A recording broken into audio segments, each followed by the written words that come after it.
Welcome to Sales Secrets from the Top 1%, where the world's best sales experts share their secrets to sales success.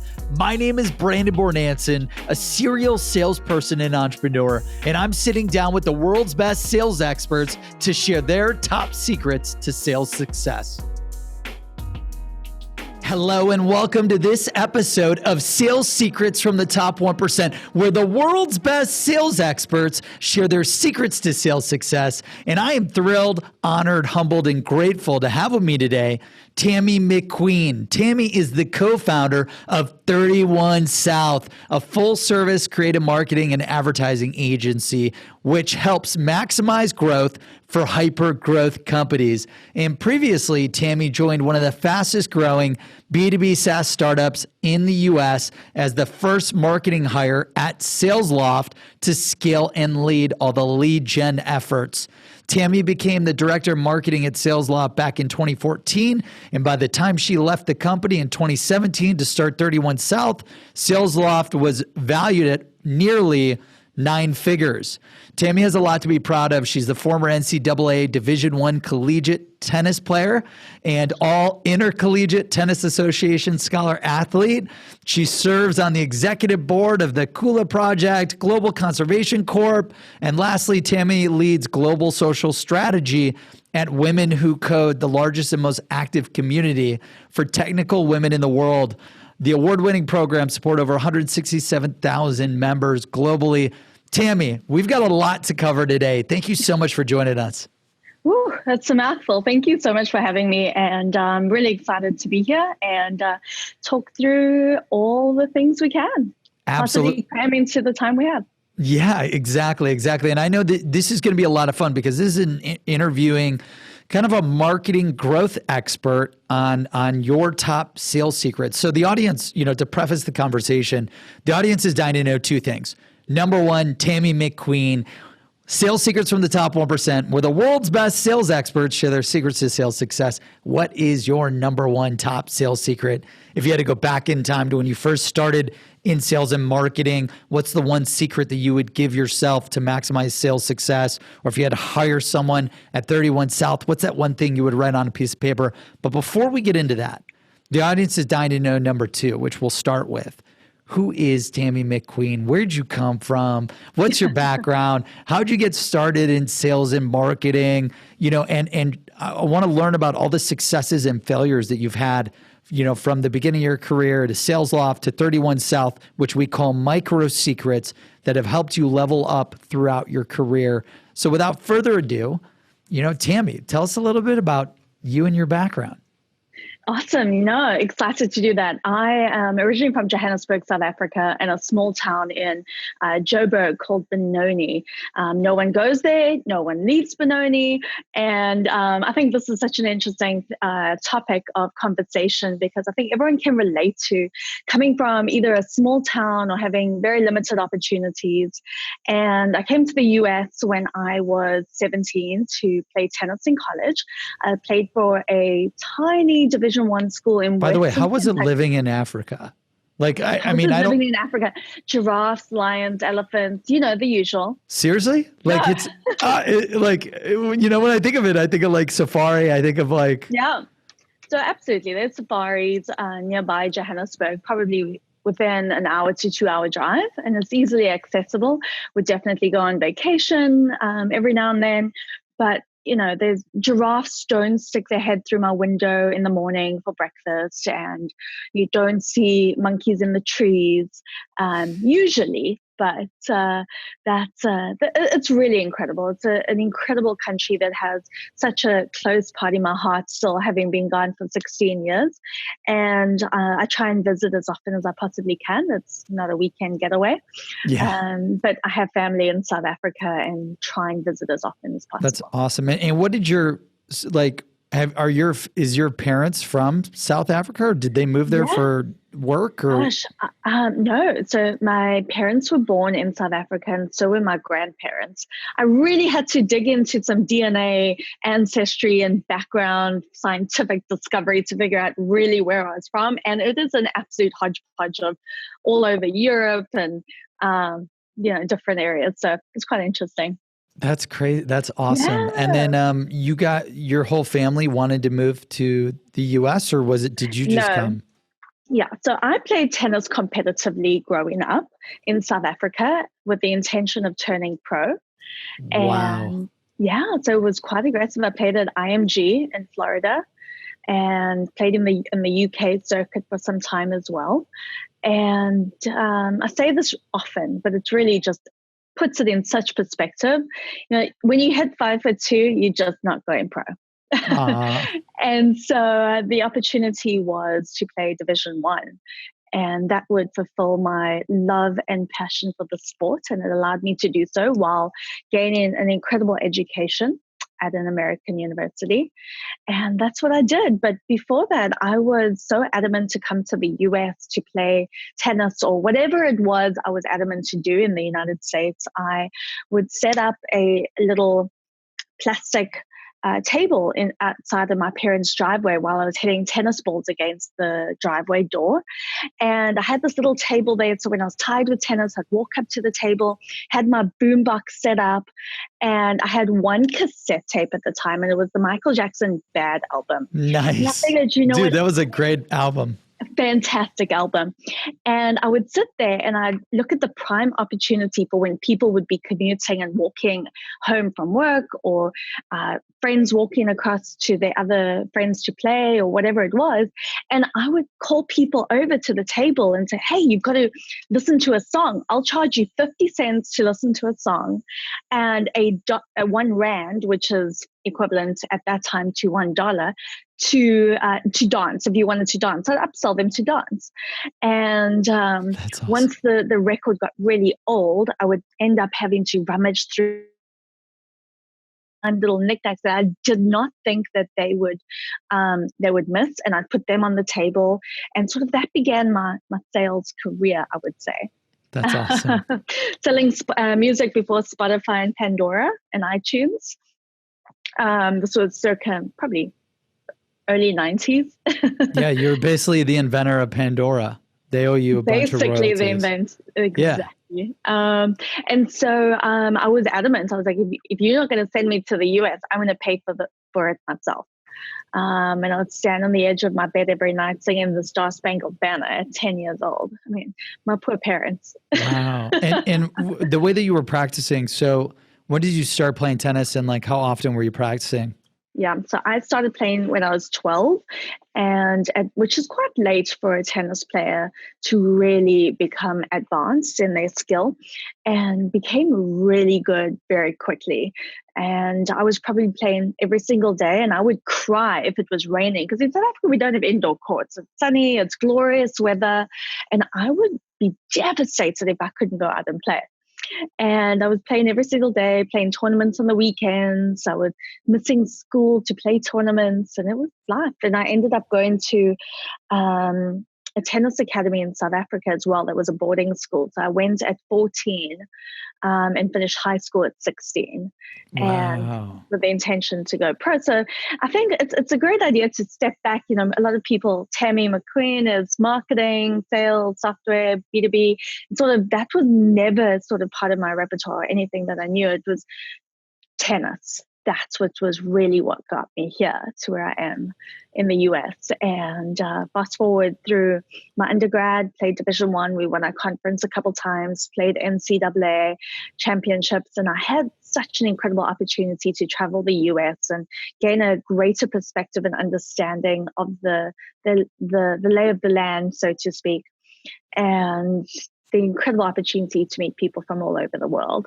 And from there, I went to grad school, and I was and backtracking into what I studied. I went straight into marketing. I was one of those kids that knew exactly what I wanted to do. I didn't want to be a teacher or a vet or hairdresser or whatever it may be. As a kid, I wanted to run a big advertising agency that I'd seen on TV. That's awesome. No, I had the same dream. I was like, I got to work in Manhattan in ad agencies. I like basically like Mad Men style. Like I wanted to work at Ogilvy or RGA or Razorfish. And I was like, I got to do that. I got to do it.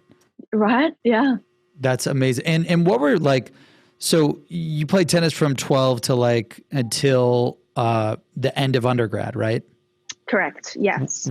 You know, what did you learn, good and bad, from those experiences? Because like you wanted to do this, you realized like you didn't have the height or whatever which held you back, but you still got the full ride scholarship to college. Like, what can you apply from your successes, learning experiences, a micro secret or few from that time period that you think applied to your first gig? Yeah, sure. Certainly. I think resilience is number one.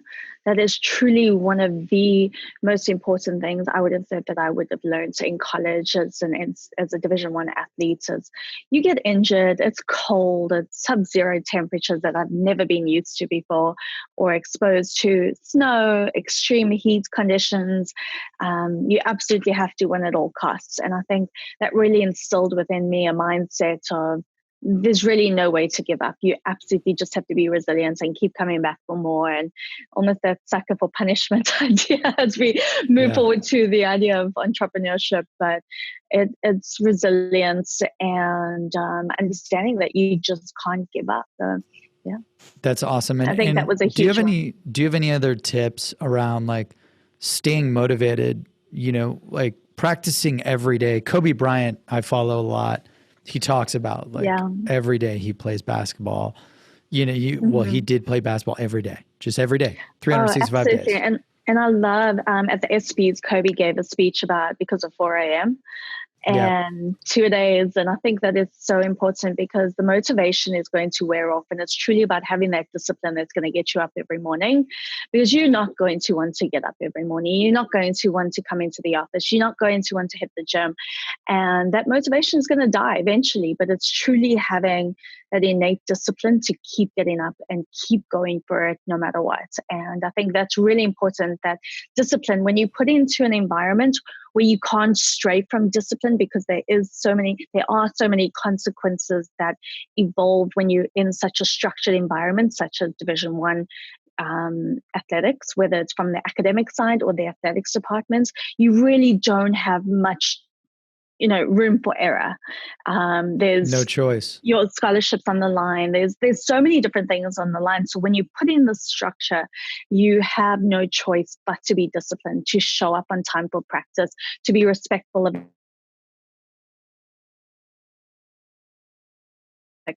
teammates, you're disrespectful of your opponents. And I think it's so important that having that discipline to stay within your lines and in your lane tees you up for incredible success down the road, where you just, not going to show up today. Just not going to come into the office. I'll work from home. It just doesn't cut it. Yeah. Yeah, that's incredible. That's incredible. So you study marketing in undergrad and graduate school, right? Yep. Awesome. And then what was next? Dallas, Texas for a couple years, and I worked for a South African-based company, early stages of marketing. This is think about my newsletter builder and Constant Contact. Early days, no social media, absolutely nothing. I think Facebook had just launched for .edu accounts for the Ivy League, and sort of was there for a couple of years before moving to Atlanta. I moved to Atlanta and worked for an exclusive private school in academia, for a private school. Okay. And it was there where I truly went through that idea of the so-called digital transformation. Please mind the cliche. And it was taking such an institutional brand into the digital age and putting them online. This was starting the social media, bringing them online, and really taking their publication into a digital format where they were able to engage with some of the younger parents that were starting to come into the school. And that's when I, again, picked up a tennis racket after about 5 years. And I was coaching the girls team. That's awesome. Yeah. Great. Any learning experiences from the startup and then the academia? So what I learned most was moving from Dallas, Texas, to Atlanta, and I still give this advice today to folks that are moving into a new city, is to really look for opportunities that are going to allow you to land and expand your network as fast as possible. And I knew joining this academic institution that it had some of the most respected people in the city who are involved in it, whether it's from a fundraising capacity, an advisory capacity, or those that are hired at the school. And I thought that would be an incredible opportunity for me to learn as much as I possibly could about the city, about its people, and their extended networks, than just moving to a city and just taking any job I possibly could. It was still awesome. very early in my career. I was 25. I got my master's at 21. So I had a few years under my belt at this point. So, yeah. That's great. Land and expand. I like that. Exactly. Like go after sales opportunities or sales jobs where you can kind of land and expand and learn as much as possible. Mm-hmm. Absolutely. And it's important from those relationship perspective as well. Awesome. So what was, I obviously know what was next, but what was next after academia? So I went into an executive recruiting role where I was on the corporate side of the marketing. And so I was in recruiting, but was doing both B2B and B2C marketing for the company. And this allowed me to really see a different take from B2B, what that looks like, and the B2C side. And it was here where I immersed myself into the Atlanta technology community and really just sort of understood what different products were out there. It was also the emergence of what the Atlanta tech village is today. And looking at, it was right as Pardot had exited to ExactTarget. We were seeing some new companies being formed and really seeing ATDC out of Georgia Tech emerge and really seeing some activity on the tech side. It was just looking to emerge in Atlanta, and it was looking sexy as well. So got into this and just showed up to every possible event there was, and every meetup, every talk, anything you could think of, I was there.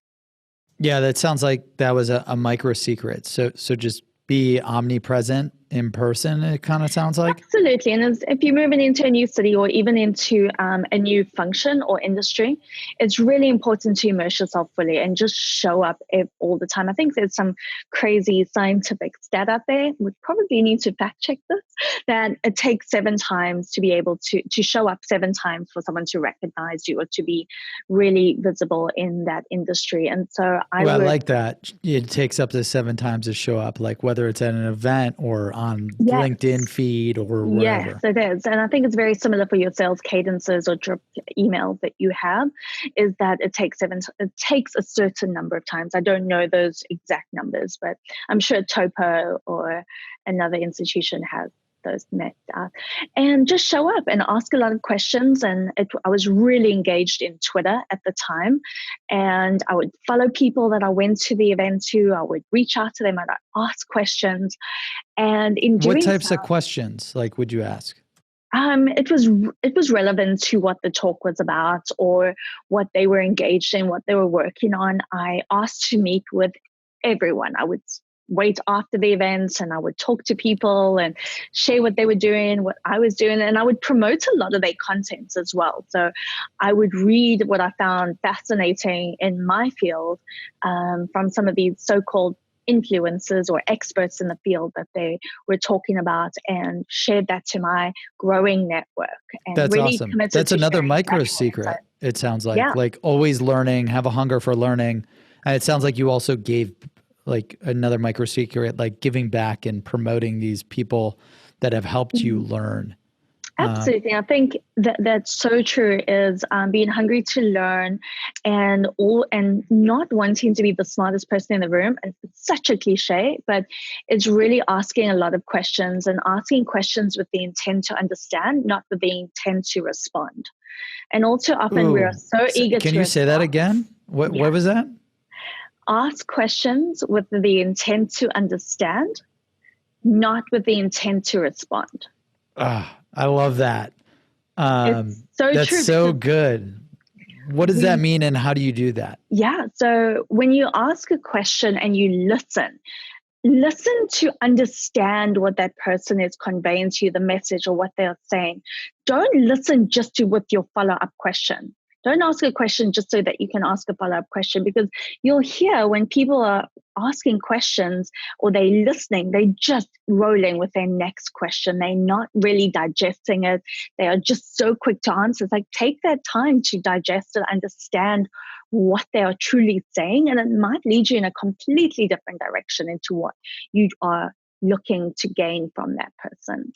Yeah, I love that. I've never heard that quote or that saying before. Ask questions with the intent to understand, not the intent to respond. That's so applicable to sales discovery. That's so applicable to selling. Yeah. That's so applicable to pitching, closing, everything in sales. So many things. And it brings us to that human-centered design of really working collaboratively with your prospects or with your clients and understanding what it is that they're looking to accomplish and achieve and what their visions are. So instead of you selling what your product does or what it can do, help them understand what is the problem or the pain point that you are solving for. And I think those questions will allow you to reach that point. That's awesome. So you're networking like crazy. All over Atlanta. You're omnipresent at all these events. You're asking everyone a shitload of questions, always learning. People are probably like, man, stay away from Tami in the room, because if you meet her, she's going to drill you with like 30 questions. So, and then I guess what happens, where did that take you? So from there, I joined SalesLoft in the very, very early days. I had met Carl at a networking event. And 6 months later, they weren't ready for marketing or growth just yet. But 6 months later, he reached out on LinkedIn and said, "Hey, let's chat about marketing at SalesLoft." And it was at that stage, startups were what you saw. The internship hadn't even come out on, the movie. And it was just sort of one of those, I don't know about this. It's like high risk, kind of stay away from it. Stay away. It was one of those things where I just dived straight in. And it was. What was his pitch to you? Because you were doing the recruiting, right? Yes. Now, were you doing the marketing for the recruiting? I was only doing the marketing. I was not recruiting myself. I was only doing the corporate marketing for that. Awesome. And then he reaches out. What's his pitch to you? And then, how'd you respond? You're about to get on a rocket ship. You better climb on. And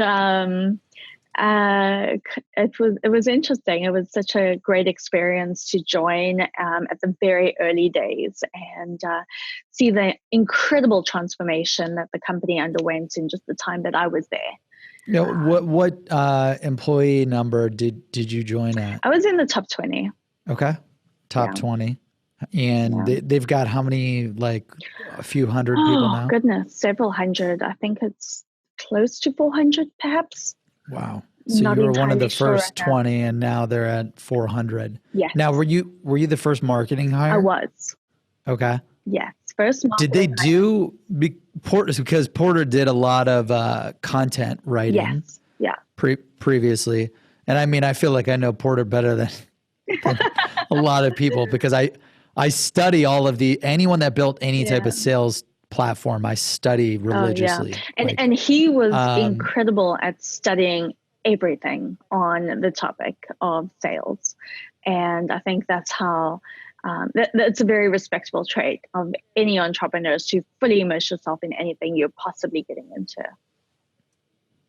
That's awesome. So now what were they doing marketing before you were hired? And then kind of what did you start? We were very early days. So it was only content. It was only content on the blog and that's it. Yeah, that's awesome. And this was like LinkedIn content, right? Because this is pre-LinkedIn algorithms. This is pre any sort of legitimate focus on influencer marketing. I don't even think LinkedIn had long posts. I think it was like a short tweet post, and then they opened it up. You couldn't even have images on LinkedIn at that point. No hashtags, no images, no video. I mean, just think of the world salespeople are living in today if they're just entering.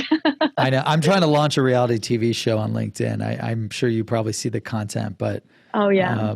Okay, so they're just doing blog content. You come on board and you're tasked with like what? Figure this shit out so we maximize leads? Yeah, figure it out. There's really no playbook, just here we go. Good luck. Go figure it out. Make it happen. And you're like, okay, what did I get myself into? Okay, let's go. Yeah, there's really no time to think about it. I bet. So like, what was the first 90 days to a year? Like, what'd you end up doing? Like, did you obsess over, okay, we got to do whatever we can to drive new user leads? Like, what was the strategy that first 90 days, that first year? I wish I could tell you I had a strategy those first 90 days. It was just absolutely Tasmanian devil, run in every possible direction, do all of the things you possibly could get your hands on. I bet. And just go. Yeah, because you're a startup. Exactly. You're a startup and you're just doing everything you possibly can do. And so that is where we hired a couple of folks who were really incredible to the organization. I think a couple of them are still there today. And like marketing or sales, or like, what do you mean? On the marketing side. And we had very little budget, so we had to get very scrappy. And so in the early days, there was quite a few sort of guerrilla campaigns that were run that were truly scrappy, not necessarily tied to brand.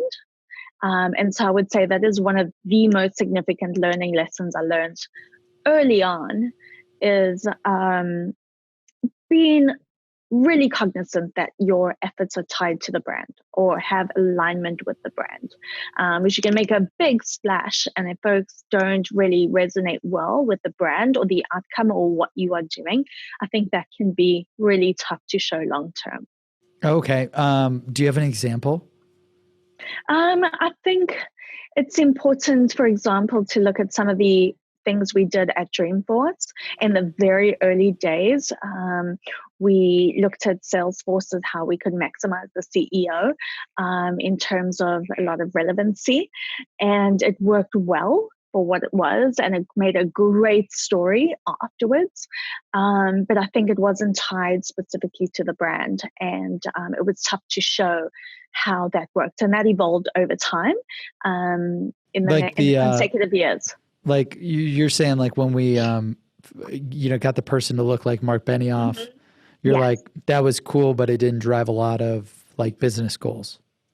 It drove so much brand awareness. It really did. But that is something that's really hard to do as you become a growth-based company instead of an early stage startup looking just to get brand awareness. That's not something you can do year over year and expect true revenue goals. You're like, it can't scale.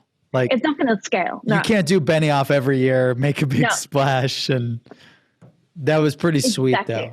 That was pretty sweet. It would be sweet, exactly. And that'll take me into the agency world now, why I'm in the agency world. And we can talk about that. Yeah. And okay, so you guys, the biggest things in sales and marketing at SalesLoft that were your biggest kind of micro secrets, right, from your successes and failures? What else, as you reflect back on that experience, helped maximize success of SalesLoft per se while you were in the marketing role? Absolutely. I think what's so important is bringing in the sales team very, very early on. And collaborating with sales is the utmost important thing you can do. It's said over and over and over again, and everyone talks about sales and marketing alignment, but no one actually does it properly. And it's really important to understand that you have a marketing team that has a number attached to their head, and that has to play into the sales number. It's meaningless if you are bringing in thousands of leads or marketing qualified leads, but they have zero impact on to the sales team. Like the revenue. Absolutely. So, and when you say bringing in sales early and ensuring marketing and sales alignment, like what, dig deeper, help me understand like what that means for the audience. Like what would you bring in sales for? How would you get aligned? What would you guys do? Like kind of sharing a little bit more specifics for the audience that Siri. Hey, Siri. For the audience that isn't exactly sure, like what marketing and sales alignment really means. Yeah. So, for example, having your marketing team understand what the sales objectives are. What are they looking Got to it. accomplish? So, marketing is usually or typically that team that sits in the corner and, plans parties and Yeah. that sort of thing. I'm so sorry. I thought I had turned it off, but it's not turned off yet. Oh, you're fine. Take your time. Sorry about that. And so marketing is typically that team that sits in the corner and makes things look pretty or creates these brochures and PDFs, PDF downloads. Creates PDFs for the sales team and sits in the corner and plans parties. So it's really important for marketing to establish themselves as a team that can influence sales and what they're doing from a growth standpoint for sales teams. So understanding what they're trying to accomplish, but then communicating with the sales teams. Is marketing sitting in a sales meeting on a weekly basis? Is sales communicating with marketing? Hey, we need this. This piece of content is working for us or it's not working for us. And communicating with marketing and just saying, hey, this is the deck that we need, or this video converted really well, or it's really great for middle of the stage funnel prospects. It's a little bit too deep for early stage, high level, first entry points conversations, but maybe we move down the funnel and it's really on point. Let's think about how we can really capitalize that down the road. That's awesome. And so that's really important. I think SalesLoft does that incredibly well, and they position that open communication between the two companies. Was it hard for you to become like laser focused on helping drive sales and align with sales? That was an interesting approach. My first few months was really focused on the creative side, on content, and later built onto the demand generation side and the analytics. So I think that if I had done that earlier, I think it would have been even more impactful. But it was definitely a bandwidth issue in the early days. Yeah. Trying to do everything. And I see that often today. It's just, you know what you need to do, but it's really hard to accomplish that.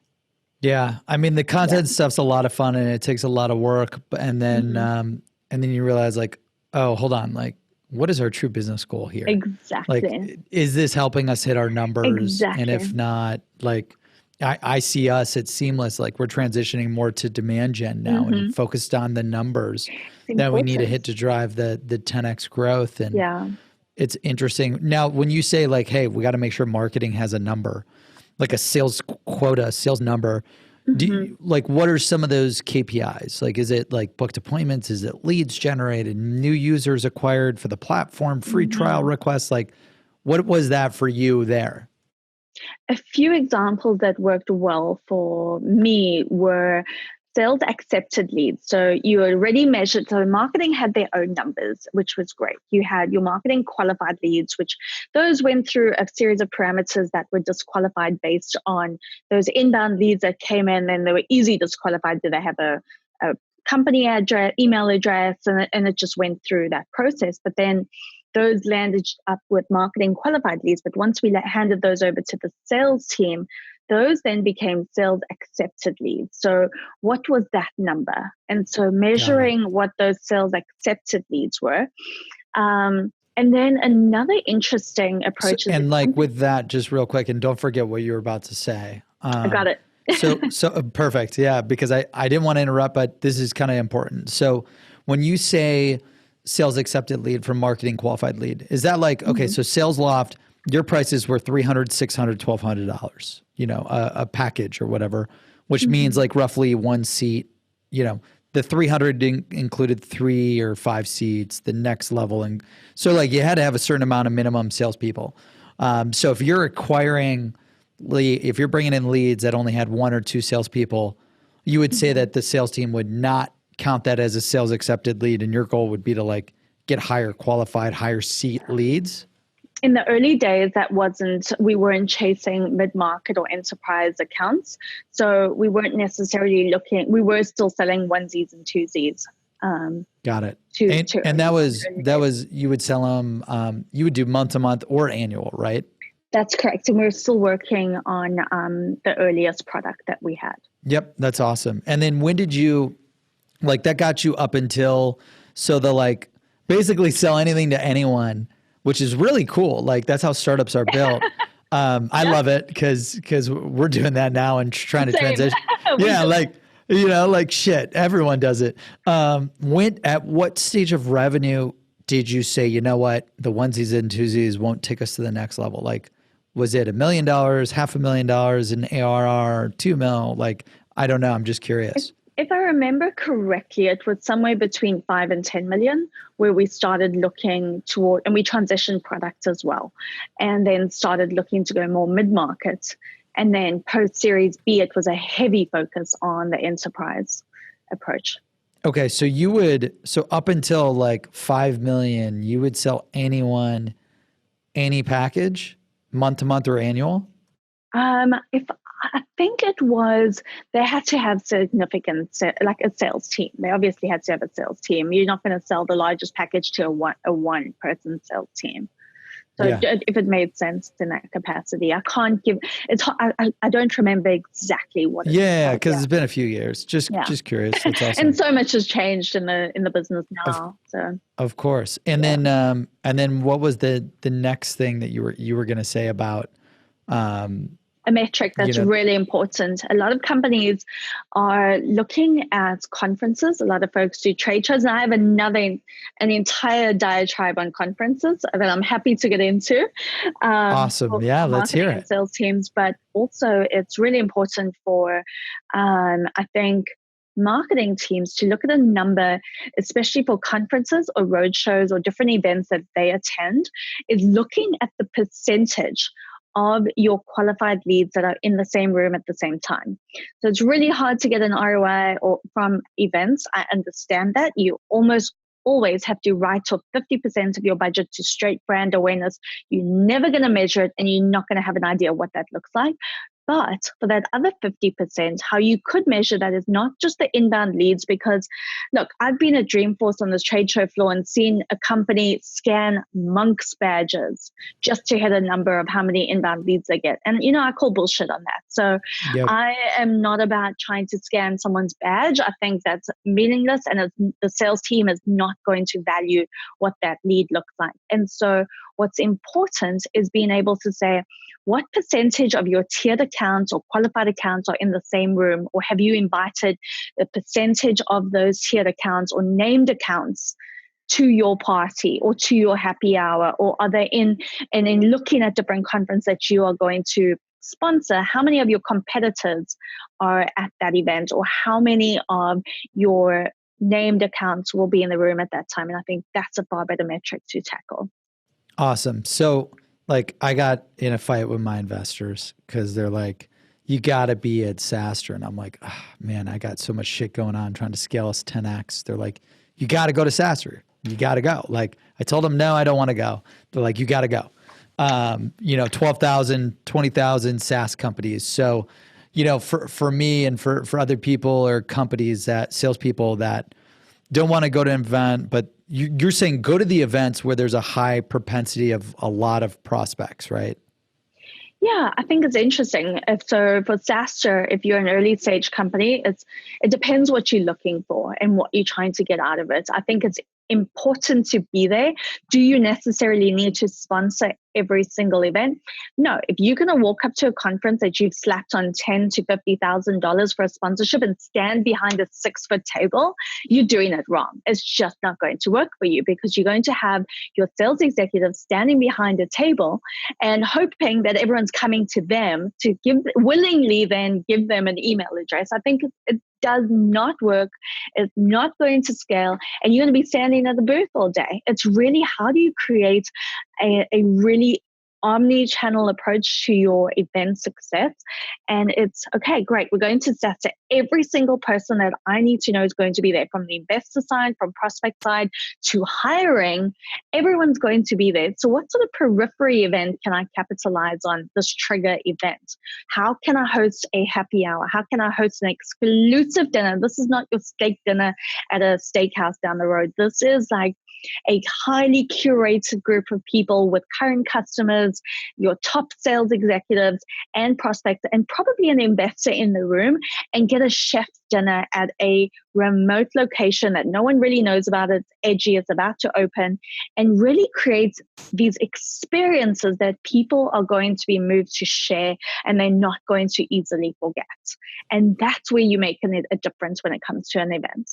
I love that. I love that. And you said omni-channel, like do omni-channel sales and marketing at these events? Absolutely. You can't just go to an event and hope they're going to slap your logo on their website as a sponsor and flash it across the stage every now and then. And you hope to God someone sees your logo on the main stage. And they're probably going to forget.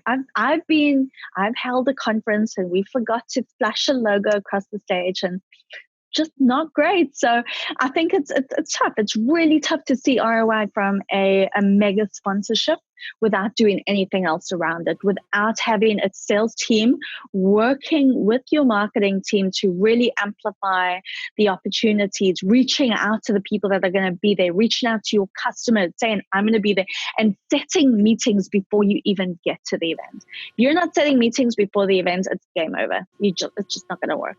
I love that. I'm going to tell my team right now, right after this interview, to hit every SaaS company out in the world and go book appointments with them. You have to. If you're not booking appointments, it's not going to happen. Yeah, I love that. And you said some ideas about like, hey, get exclusive dinners, get exclusive, come up with different ideas. You guys hacked Mark Benioff at Salesforce. That was really cool. Yeah, it's interesting. It's really interesting. Any other ideas to be omnipresent while selling and marketing at an event? Yeah, I think it's really important to understand what the key sessions are that you want to attend, whether this is a prospect, an investor, potential hire, executive hire, or different competitors, and map those out. Map out what those featured sessions are going to be, who the speakers are, and read up on what they're going to be speaking about. And ahead of time, reach out to them on social and say, hey, I'm really looking forward to attending your events at SaaStr. I want to know about XYZ, whatever it is that you are talking about, and go to the session, sit in the front row, take a photo, tweet about it, and after the session, go up and say something to them. Say, hey, I really appreciated that. I have a follow-up question. And then, get back into the office in the next week, write an article about why it was impactful for you and share it on LinkedIn and tag that person because they were willing to share such valuable insight with you. That's awesome. That's great. And I know you led a lot of the event marketing too at SalesLoft, right? You created like your own event conference. Yeah. Rainmaker, right? Rainmaker. That's awesome. Yeah. Okay. So any other successes, learning experiences, failures from being at one of the fastest growing SaaS companies, SalesLoft, leading marketing for salespeople? Absolutely. I think this is more on the soft skill side is I gave a lot of my time for free to people in the industry, whether it was marketing or sales, and sat down with a lot of coffees with different folks that were either early stage in their career or looking to grow or in different industries, and not only sharing a lot of the insight about the company or about what I was doing, but today there are so many of those folks who are doing such incredible things in the world that I'm able to reach out to them now and hear where they are and learn their successes. But give a lot of your time for free, sit on panels for free, talk in the early days for free, and just be willing to help people. I think it's so important to be able to do that. And I attribute a lot of the success that we've had at 31 South to being present, to helping other people, and doing what you possibly can. Yeah, that's great. And you're so kind and thoughtful with doing that. I know you've been doing that for years, and appreciate just helping out the community and just everyone maximize their potential. I'm a big believer in that as well. It's hard to scale, awesome. which is why now Yeah. I try to do it like live and video and all Yes. that. Just share everything you know and try to help as many people as possible. Exactly. It doesn't scale now. Yeah. You're right. Eventually especially now that you're doing 31 South. So, okay, you crush it at SalesLoft and then you decide to launch, this full service marketing agency, 31 South, which is really exciting. You help a lot of high growth companies maximize their influence in brand marketing and create scalable, repeatable revenue machines, aligning sales marketing and customer success. So what have been some of the big takeaways, the successes, the learning experiences of launching your own thing? Oh gosh, I say this often, and it's entrepreneurship is you're either like, yes, I've got this, and the next day it's like, how do I pack all my belongings into a backpack and move to a remote beach in Bali to sell coconuts? And so it's been an incredible learning experience, and I'm surrounded by the most incredible humans as a team. There is absolutely no one like them on earth. And we are what I would say a true creative powerhouse. We can do your analytics and your analytical marketing and whatnot, but we truly stand out when we are coming from a creative standpoint and we are maximizing the visibility of a brand. We are launching a brand and we're coming in to shake up what a brand has been doing for years and years and years and years. We've learned that relationships in the industry are incredibly important for partnerships down the road. People that we've worked with in the past have, come back in different capacities now. And is that like a micro secret? Like, cherish your relationships or really build your I think that's a micro secret for being a good human. I mean, I think just really be it's really good. And one of the things I would say is a micro secret would be when you are working with different vendors or working with different opportunities to, whether it's a conference or you are working with different brands and you talking to multiple vendors at the same time. If one opportunity does not work out, go back to them and say, I'm sorry, this is not an opportunity we're going to be working together. We've taken another direction, but I'd love to stay in touch and work with you in the future. Because one day you're going to come back around and that's going to be your only vendor that's going to be able to help you. And you're going to need to walk back with your tail between your legs and ask for help. That's awesome. So it's really important to do that, I think, especially in whoever you are.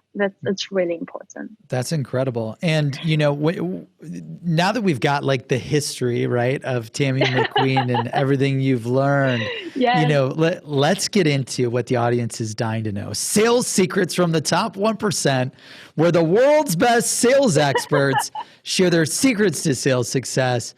Tami McQueen, what is your top sales secret? If you had to boil it down to one thing that you would tell anyone, that you would share with anyone, that you would tell yourself when you first got started in sales and marketing, what would that one thing be? You absolutely have to humanize your communication. You have got to talk to other people like they are people. We don't do that enough in the B2B world at all. Like if we are looking at B2C brands, they've completely humanized communications, and that's how they connect with others. They're genuine, they're transparent. B2B is so formal. They follow a playbook. They check off the boxes that need to be done. And it's really about being such a genuine communicator, understanding, again, what their issues are, what their problems are, and get on the tech spaces with folks. Like really understand what it is that what makes them tech. Like what is their dog's name? When is their kid's birthday? What's are they what sports do they support? And it's really understanding who they are as a person, and connecting on on a much deeper level than your surface level communications, where you're sending an email based on day 1 email, day 3 voicemail. It's really and truly about communicating with people and understanding who they are. That's incredible. I don't know how revolutionary that is, but no, humanize communication. So like, I think it's interesting because I've worked for IBM Interactive and Google and a few other B2B companies in sales, and it's like very corporate, very B2B sales and marketing. And you got to use this lingo that is marketing speak, right? Or sales speak. Absolutely. And doesn't like resonate. No. And, I find it, the minute I became like authentic and just myself and stopped trying to hide behind like marketing bullshit or sales bullshit, I like to say like, sorry, like this speak that isn't you or true to who you are. Like, like the minute my revenue and my income exploded because, it was just interesting. What are your tips for people that like, so I always like to cover what is the secret? Why is it the secret? And then how can the audience that's listening right now execute the secret? So why is humanizing, communications important? And then let's share strategies and tips that you've seen work well for people to like humanize connecting with their prospects, their audience, their customers. It's really important. It goes back to that asking questions and listening with the intent to understand, not with the intent to respond. That's like my favorite quote. Like, dude, that's my new favorite quote of 2019. I love it. And it's really important because it's something with that the authentic communication to understand who that person is, what are the challenges that they're facing, and bring up some of your past experiences that might resonate with them, that you have the empathy to understand what it is that they are dealing with. And, humanizing communication is one thing, but having the empathy to do so is another. And putting those two together is the ultimate goal in however you are communicating, whether it is a business transaction or whether you're building rapport in an industry that you've just transitioned into, is really understanding that. And I think ways to do that is to listen intently, have a clear intention of why you are communicating with a person, and lay it out. Say, look, this is what I want to accomplish. This is what I'm here to accomplish. Does that align with some of your objectives and what your vision is? And if those are off, let's try and level set and bring us back into the middle of where we are both on the same path to success.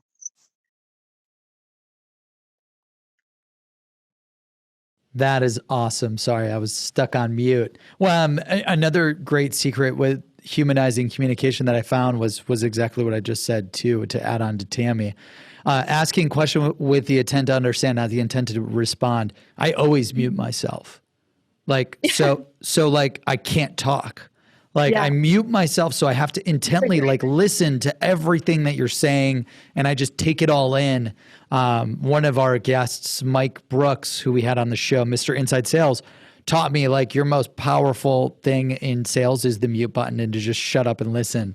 And it's, humanizing communication, ask questions with the intent to understand, not the intent to respond. Like, mute is one of my big ways that I do that. And then taking notes, like on everything that you're saying. Like I've got like 7 pages of notes on my phone while we're talking, just so I could really take in like, what is Tami saying?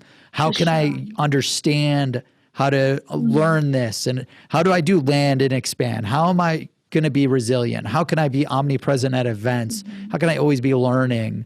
Any other ways to, for people to execute humanizing communication before we kind of wrap up? Yeah, I think it's important to follow up with the conversation that you've had and to share what your takeaways were. Because a lot of time assumptions get us into trouble where we think we heard one thing or we assume the direction of the conversation. So really saying, this is what I understood from our conversation. Is that what you heard as well?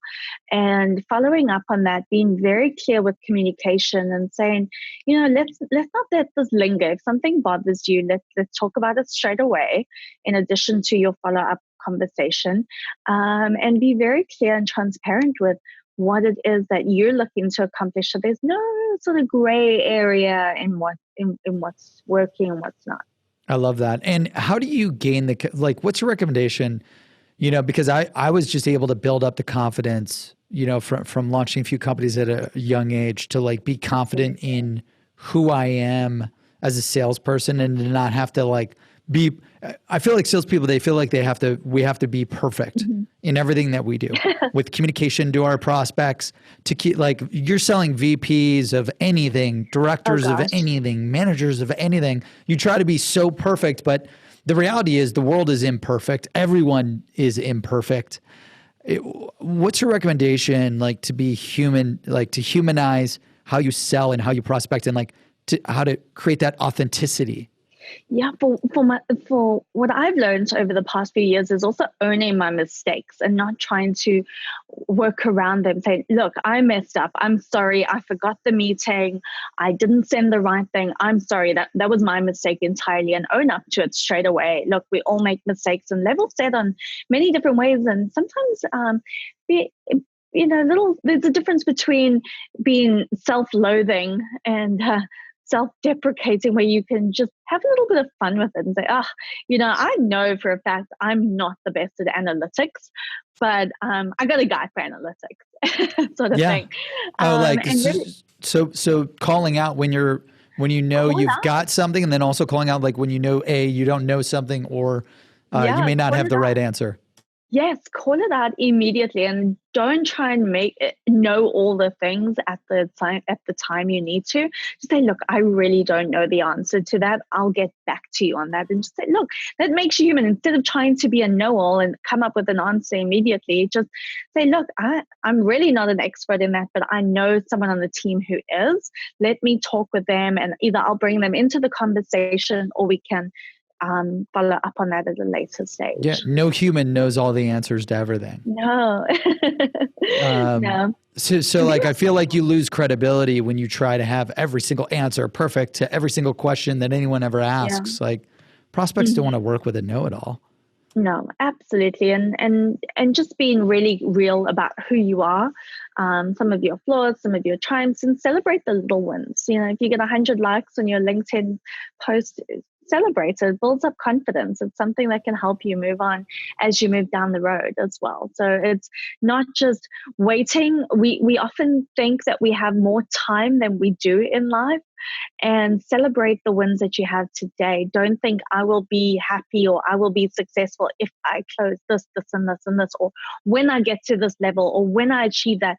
You can experience a lot of the wins and successes in life and in work by being present in the moment that you have and not worrying about tomorrow as if it's promised. I'm so bad at that. I only look at the future okay, that was cool, but we're not at this massive goal that we need to be at. No, it's good advice. Yeah. How do you enjoy the present? And this is going to extend this interview just real quick. How do you enjoy the present when you're a salesperson that's just so focused on this number that you have to hit? Or do you have any tips of advice, and then we could wrap up the interview?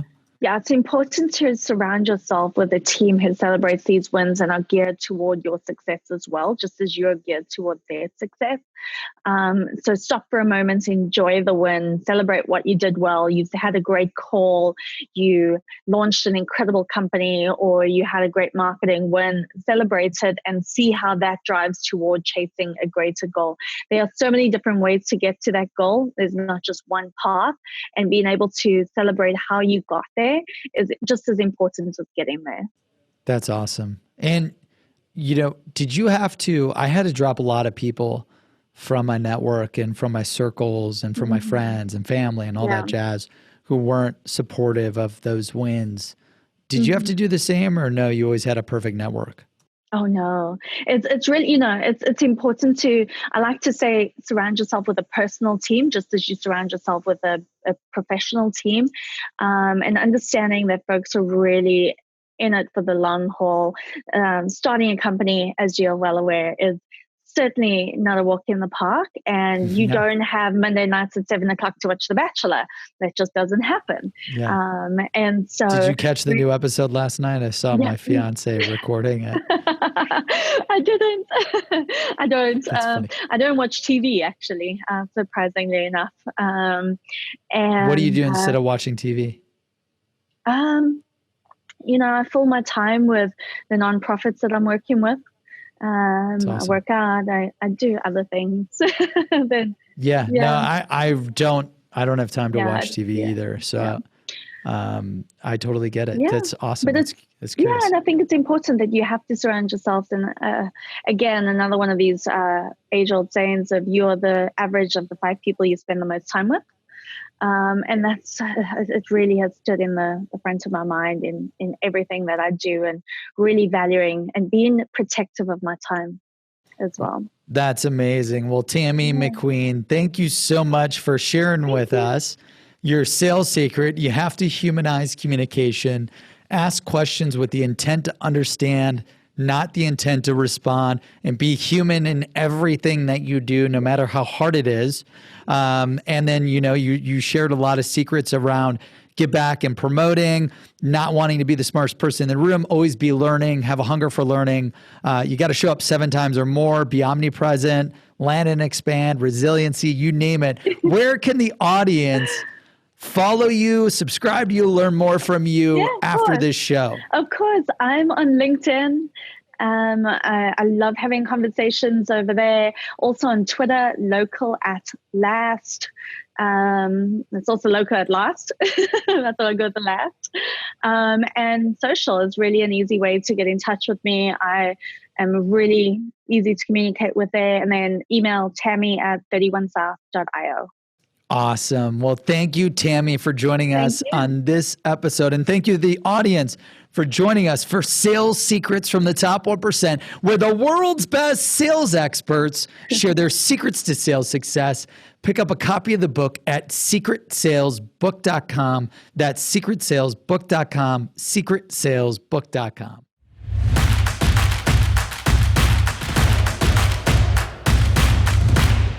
Thank you for tuning into this episode of Sales Secrets from the Top 1%. We release new episodes every Monday and Thursday, so make sure you subscribe on Apple Podcasts, Spotify, and YouTube to never miss an episode.